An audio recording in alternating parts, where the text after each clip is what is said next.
તો આ વિડીયોમાં આપણે ધોરણ 10 ગણિતમાં પ્રકરણ પહેલું છે જેમનું ઉદાહરણ 3 છે તેમનો અભ્યાસ કરવાનો છે। ધ્યાનથી જુઓ, રકમ શું કહેવા માંગે છે?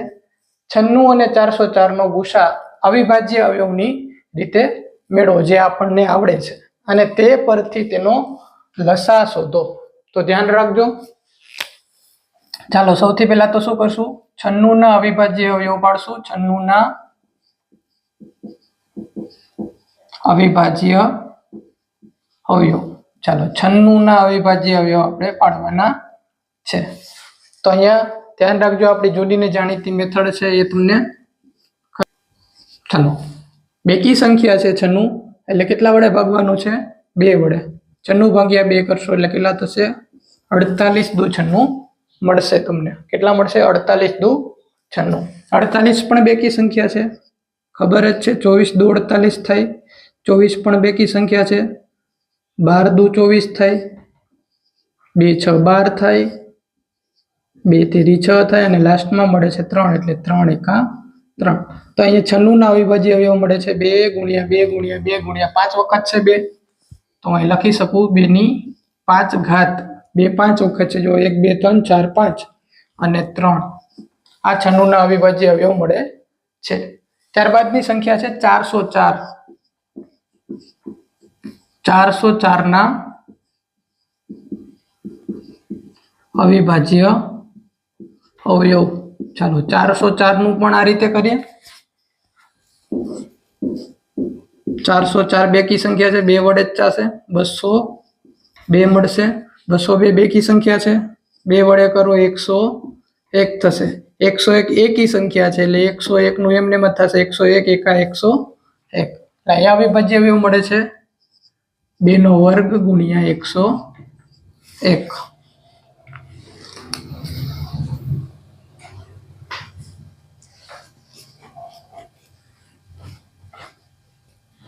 ચાલો હવે આપણે ગુસા શોધવાનો છે। સૌ પ્રથમ તો ગુસા મેળવીએ।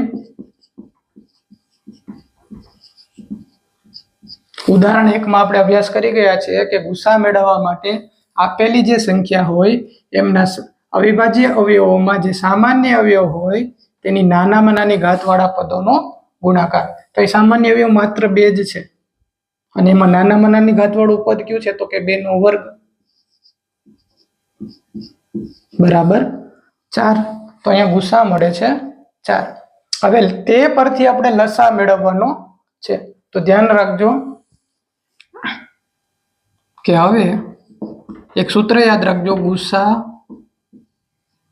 ગુણ્યા લસા બરાબર a ગુણ્યા b। હવે એ શું છે અહીંયા?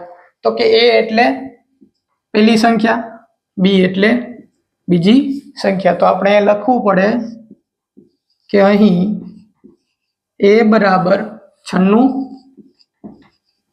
અને b બરાબર 404 લેતા, અને હવે ગુસા ગુણ્યા લસા બરાબર a ગુણ્યા b તમે લખી શકશો। ગુસા તમને મળી ગયો છે, કેટલો મળે છે? 4 મળે છે। તો આપણે લસાને સૂત્રનો કરતા બનાવીએ, બરાબર a ગુણ્યા b ના છેદમાં ગુસા। લસાને સૂત્રનો કરતા બનાવ્યો છે, જેથી આ ગુણાકારમાં હોવાથી ભાગાકારમાં જાય છે। ચાલો લસા આપણે મેળવવો છે। a કેટલું છે? તો કે 96, b કેટલું છે? 404, અને ગુસા કેટલો મળે છે? તો કે 4 મળે છે। કેટલો મળે છે? 4 મળે છે। ચાલો અહીંથી આપણે છેદ ઉડાડીએ તો કેટલા મળે? 101 મળે। 96 ગુણ્યા 101 કરવાના છે। ચાલો 96 ગુણ્યા 101, 2 0 આવે શરૂઆતમાં, 96 એકા 96, 0 વાળાનું ગુણાકાર કરવાનો જરૂર નથી, એટલે 96 એકા 96 જવાબ મળે છે 9696। કેટલો મળે? 9696। તો આમ ગુસા મળી ગયો છે આપણને 4, તથા લસા મળે છે 9696। ચાલો ત્યારબાદનું ઉદાહરણ આપણે ભણવાનું છે, ધ્યાનથી જોઈ લેજો, આ વિડીયો સમજાઈ જશે। સાવ ઇઝી દાખલા છે.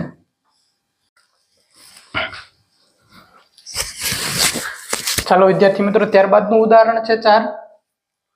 અવિભાજ્ય અવયવોની રીતથી 6, 72 અને 120 નો ગુસા અને લસા શોધો. આપણે ભણી ચૂક્યા છે ઉદાહરણ 3 માં કે અવિભાજ્ય અવયવોની રીતે ગુસા અને લસા કેવી રીતે મળે. ઉદાહરણ 2 પણ એવું જ હતું. ચાલો સૌપ્રથમ શું કરશું, દરેક સંખ્યા જે આપેલી છે એમના અવિભાજ્ય અવયવ પાડશું. 6 ના અવિભાજ્ય અવયવ પાડીએ.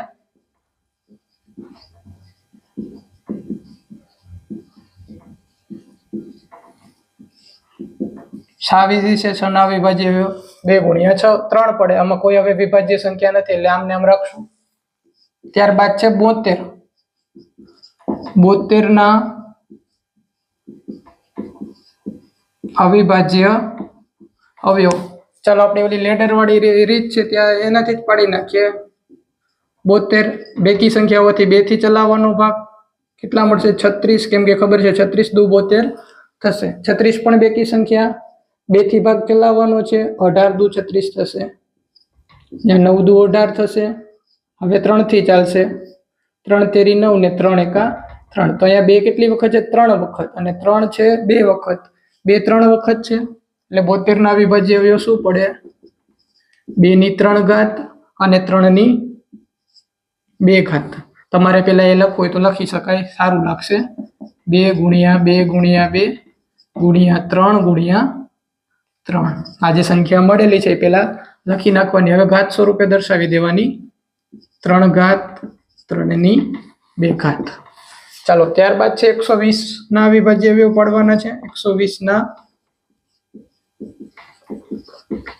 અવિભાજ્ય અવયવ 120 ને પણ આ રીતથી આપણે કરીએ. ખબર જ છે 60 દુ 120 થાય એટલે 2 વડે જ ભાગ ચાલે. 30 દુ 60 થાય, 15 દુ 30 થાય. હવે આ એકી સંખ્યા મળી ગઈ એટલે 2 થી ના થાય, 3 થી કરો. 3 પંચા 15 ને આ 5 થી થશે, 5 એકા 5. તો લખી નાખો અહીંયા 2 ગુણ્યા 2 ગુણ્યા 2 ગુણ્યા 3 ગુણ્યા 5. 2 ની 3 ઘાત 3 અને 5 એમને એમ. ચાલો હવે આપણે શોધવાનો છે આના ઉપરથી ગુસા અને લસા. ધ્યાન રાખજો. ચાલો ગુસા અહીંયા મેળવીએ છીએ.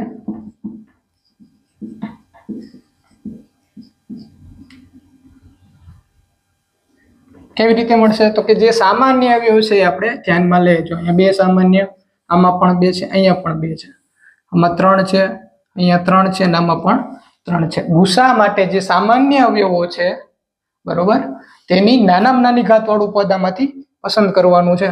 ચાલો અહીં 3 ઘાત, અહીં 3 ઘાત ને અહીં 2 ઘાત. તો નાની ઘાત અહીંયા છે, સોરી 1 ઘાત, એટલે નાની ઘાત અહીંયા છે.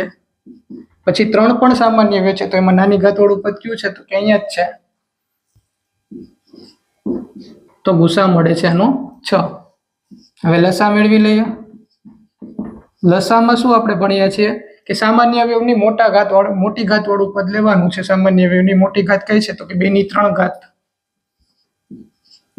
અને 3 વાળા પદનું મોટી ઘાત કઈ છે તો કે 3 નો વર્ગ. ચાલો સામાન્ય અવયવ બધા આવી ગયા. હવે અસામાન્ય અવયવ પણ લખવાના છે. અસામાન્ય અવયવ કયો દેખાય છે તો કે 5 દેખાય છે. લખી નાખો 5. કરી નાખો ગુણાકાર. 2 ની 3 ઘાત એટલે 8 થશે, 3 ની 2 ઘાત 9 થશે અને અહીંયા 5 થશે.